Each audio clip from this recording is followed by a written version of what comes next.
السلام عليكم ورحمة الله وبركاته. ازيكم يا حبايب قلبي؟ عاملين ايه؟ يا رب تكونوا دايما بخير. وحشتوني قوي قوي قوي. غايبة عنكم بقالي فترة كبيرة، طولت قوي المرة دي، بس والله صدقوني كان غصب عني، وراجعه لكم بقى في ايام كريمة مفترجة كده. كل سنة وانتم طيبين وبعود الايام علينا يا رب، ورمضان دايما كريم علينا وايامه كلها خير يا رب. انا بدأت لكم بقى سلسلة رمضان، سلسلة التنظيفات. بدأنا بالمطبخ. طبعا اصعب حاجة واكتر حاجة بتاخد وقت، وغالبا كلنا بنبدأ بيه. وريتكم كده الكركبه والدنيا كانت بايظه خالص في المطبخ، حاولت اوريكم قبل وبعد عشان تتشجعوا معايا وتشوفوا الفيديو لحد الاخر. انا هنا بدات المطبخ ان انا كنت عايزه بقالي فتره كبيره ان انا اغير المفارش بتاعه دواليب المطبخ كلها، فالكهرباء بصراحه كانت قطع في بدايه اليوم، فقعدت كده مع نفسي باضاءه الكشاف، وريته لكم حتى اباجوره كده، وبدات اخد مقاسات الدواليب والارفف كلها واقص على مقاسها المفرش في خلال الوقت ما كان الكهرباء قطعه. مجرد ما الكهرباء رجعت بدات بقى اصور، وبدات قلت بسم الله تنزل الارفف بتاعتي كده حاجه حاجه، اللي محتاج يتغسل غسلته، او زي ما انتم شايفين اول رف كان فيه ازاز وكوبايات، حاجات هستخدمها بقى ان شاء الله في عمل الزبادي لرمضان، عمل بقى الحلويات او كده. فغسلت الاطباق دي كلها، وبصوا زي ما انتم شايفين حطيت فوطه كبيره وصفيت عليها الاطباق. هنا بقى كنت بعد ما فرشت المفارش الجديده، بصوا اللي انتم شايفينها دي يعني مفارش كده، قلت اغير تغيير استخدمها كده فتره، مجرد ما تبوظ برضو ابدلها باذن الله. وبدات ارص من الاول. شايفين الرف اللي تحت ده كله هنستخدمه في الخشاف، هنستخدمه في الزبادي، هنستخدمه في حاجات كتير. واللي فوق ده اللي هي طقم الشاي بلبن او الفناجيل والاطباق بتاعتها، بنستخدمه كده على مراحل بعيده، فخليته فوق شويه بعيد عن ايدي. هنا بقى برضو انا بدات كده بالترتيب، بس ايه حاولت ما اطولش عليكم.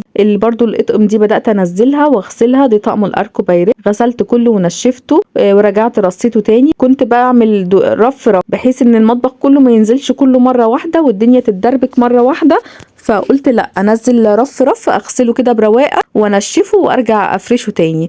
زي ما انتم شايفين فرشت هنا اهو الرف اللي فوق برضو بحط فيه كده فناجين، انا مش بحتاجها كتير. البوله الكبيره دي، انا طقم الاركو بايركس بتاعي ما شاء الله كبير، ففي حاجات انا بستخدمها دايما، وفي حاجات بتبقى استخدامي ليها قليل قوي، فبخليها في الارفف اللي فوق. زي ما انتم شايفين انا كنت عامله خلطه كده بسيطه، كانت عباره عن الصابون اللي هو السائل بتاع غسيل المواعين، اي صابون مع ميه وشويه كلوريكس، وبدات اغسل بيهم بقى بالليفه كده، اغسل وبفوطه مبلوله امسح الصابون او الخلطه دي من على الارفف، وانشف بفوطه تانية. طبعا انشف كويس قوي عشان احط قصدي مش الفرش اللي بتاع الارفف ده على المكان وهو ناشف مش مبلول. دولاب كده عندي فيه شوية أجهزة، يعني خلاط على كبة صغيرة، شوية أجهزة كده نزلته برضو كله.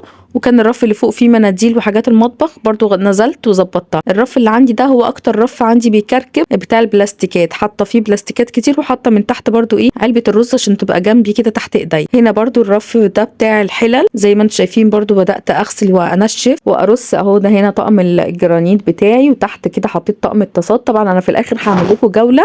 بصوا الرف الضرفه دي كلها كده حطيت فيها شويه بلاستيكات وحاجات زي خزين كده. الضرفه دي انا دايما قافلاها كرسي او السلم بتاع المطبخ، فما بفتحهاش كتير، فقلت اخليها زي ضرفه خزين كده. هنا بقى كنت بلم المطبخ كله ولميت اي كركبه وخلاص خلصت القرف. معلش بقى الكهرباء كانت قطعت ورجعت تاني، وما كنتش واخده بالي خالص ان الاضاءه طفت، وانا نسيت افتحها بصراحه. كملت تصوير من غير ما افتحها، فاستحملوا بقى المقطع ده كده اضاءته بايظه شويه. هنا كنت جبت بقى يعني شديت البوتاجاز زي ما انتم شايفين، نزلت الاول الشفاط اللي فوق ده نزلته في الحوض. دلوقتي هتشوفوني هرش عليه الباور كده يسيح مع نفسه، وبدأت ارش برضو بالباور على الشباك اللي فوق البوتاجاز ده، بيبقى مليان دهون برضو، بس ما شاء الله الباور بيخليه يطلع على طول. بصوا برضو السلك بتاعه برش على السلك كله، وجيت بقى بالليفة اللي عندي وبدأت امسح كويس قوي.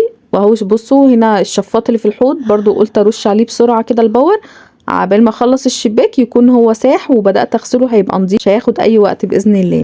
اهو رجعت للمطبخ تاني بعد ما كنت خلاص عملته بالليفه. جبت بقى ميه وبدات انزل عليه. كنت خلصت الشباك. بصوا بقى جيت بالليفه برضو الخشنه شويه، وبدات امسح الشفاط. بيتمسح على طول جدا. الباور ده انا قلت لكم عليه قبل كده. انا جربت السترس وجربت الباور بتاع ماي واي اللي هو الاصلي، وجربت كذا حاجه طبعا، غير ان الاسعار زادت بشكل مبالغ فيه. انا جربت بقى مؤخرا الباور اللي هو السايب من عند عنده اي محل منظفات.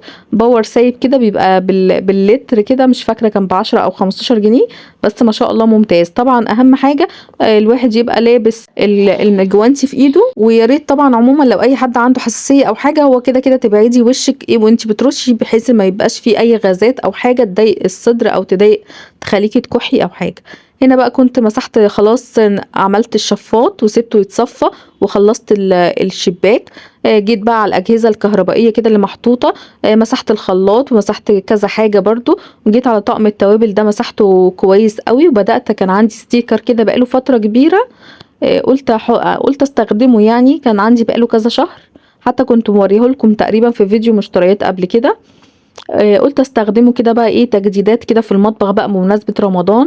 طبعا اي تغييرات بسيطة، اي فكرة ديكورات، تغيير في الديكورات ده عمل زينة، اي تاتشات بسيطة كده بتغير من نفسيتنا وبتحسسنا بقى ببهجة رمضان ودخول رمضان علينا.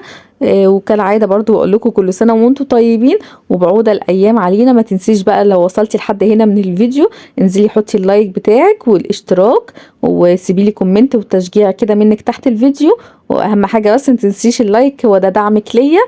وكملي الفيديو للاخر باذن الله يعجبكم ويشجعكم كلكم، وتقوموا كده كلكم تتشجعوا اللي وراه حاجه يعملها ويخلصها، ونستقبل كلنا رمضان بالاجواء الحلوه دي والطاقه الحلوه دي ان شاء الله. هنا بقى كان عندي على البوتاجاز برضو شويه مواعين انا غسلاها، حطاها على صينيه العشاء الكبيره دي، حاطه فيها فوطه وبرضو سايباها تتصفى. بدات امسح كل حاجه، كان في الكاتل، كان في شويه مواعين، بدات احط كل حاجه في مكانها زي ما انتم شايفين كده. وقسمت بقى، وزعت كل حاجة بحيث ان انا لما امسح المطبخ يبقى كل حاجة في مكانها، يا دوب بس ارص على طول. اللي عايز يتغسل حطيت في الغسالة، لميت الفوط.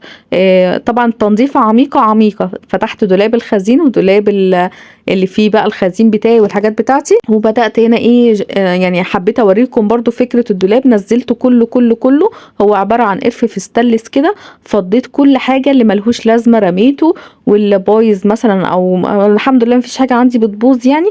بس ايه يعني ان كان حاجة في اكسباير بتاعها خلص او حاجة، رميتها وظبطتها وغسلت القرفف كلها ورجعت نشفتها ورصيتها تاني. دخلت برضو على تحت الحوض، كان في شوية كركبة بسيطة قوي، ظبطته ومسحته في فوطة، بس عديت المقطع ده يعني ورصيته على نظيف. دخلنا برضو على التلاجة عندي كان فيها، بصوا يعني هي ما فيهاش حاجة وحشة بس مش متنظمة. فضيت القرفف بتاعتها كلها، وكانت المفارش برضو بتاعتها خلاص اتهلكت. عايزة اجيب ان شاء الله مفارش جديدة استقبال كده رمضان، هجيبها اجواء رمضانيه هتشوفوها معايا في فيديو الجوله باذن الله. هنا بقى كنت فضيت القرفف وغسلتها برضو. وبصوا الكلين ده بتاع ماي واي بجد ريحته جميله جدا جدا جدا، بيديكي كده ريحه تعقيم. انا مسحت الاول برضو بخلطة اللي هو المية فيها صابون سائل وشوية كلوريكس، وبعد كده رشيت من المعقم ده، وبدأت ايه امسح التلاجة كلها ونشفتها. وبرضو دخلت على الجانب التاني اللي هو بتاع الباب ده نفس الكلام، فضيته كله وبدأت اغسله وانشفه برضو زي ما انتم شايفين. بس خلاص مسحت الصابون ومسحت كل حاجة ونشفت المكان، وبدأت برضو انشف القرفف وانشف العلب بتاعة الباب دي كلها وارجعها مكانها. اهو هنا كانت التلاجة خلصت، شايفين عاملة ازاي. انا عايزة اقول لكم يعني هو ربنا يوسع علينا كلنا، كانت بقى فاضية بعد ما فرشتها ما نضفتها كده، سبتها فاضية بقى. قلت ايه لما اجيب خزين البيت ان شاء الله على اول الشهر نبقى نرصها وتبقى مليانة باذن الله. بس كده كان فاضل لي بقى. هنا دخلت برضو على دواليب المطبخ، قعدت غسلتها كلها بقى من بره، يعني احنا كنت نضفتها من جوه، نضفتها من جوه، بس كان فاضل التاتش بتاع بره. لو في حاجة عليها دهون او كده كنت برش عليها رش باور بسيطة جدا وبغسلها بسرعة في نفس الوقت. ده هو بس الرف ده عشان قريب من البوتاجاز والحوض فبيبقى عليه طرطشة وشوية دهون كده، لكن الباقيين بيبقوا نضاف الحمد لله. خلصنا الدواليب وكل حاجة، دخلت بقى على البوتاجاز. برضو طلعت الأرضية بتاعته والقرفف بتاعته أو الصاج بتاعه، وبدأت برضو بالباور أغسل كده وانضفه. دعكته كويس جدا جدا جدا وغسلته بالمية، وبرضو سبته يتصفى. ورحت على البوتاجاز نفسه من جوه بقى مسحته وغسلته، يعني غسلت اللي ينفع يتغسل ومسحت كده بفوطة مبلولة اللي ينفع برضو ايه يتمسح. ورجعت كل حاجة ما شاء الله نظيفة وجميلة زي ما كانت في الأول.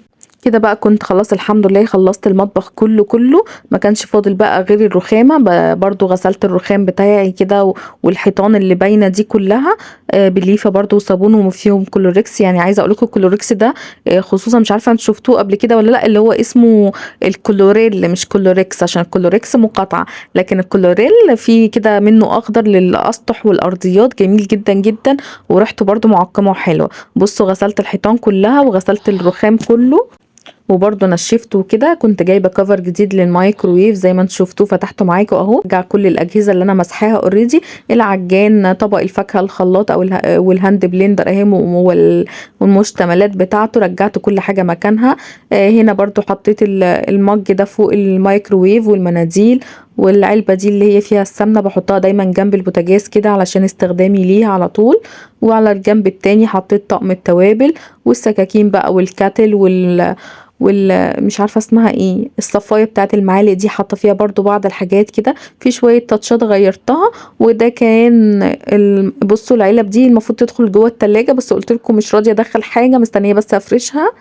هوريكم الجوله الاخيره، كل حاجه كانت فله، حتى السجاده اخدتها غسلتها وكنت سايباها على الحبل تنشف. الكفر بتاع الغساله ده كنت غسلته برضو.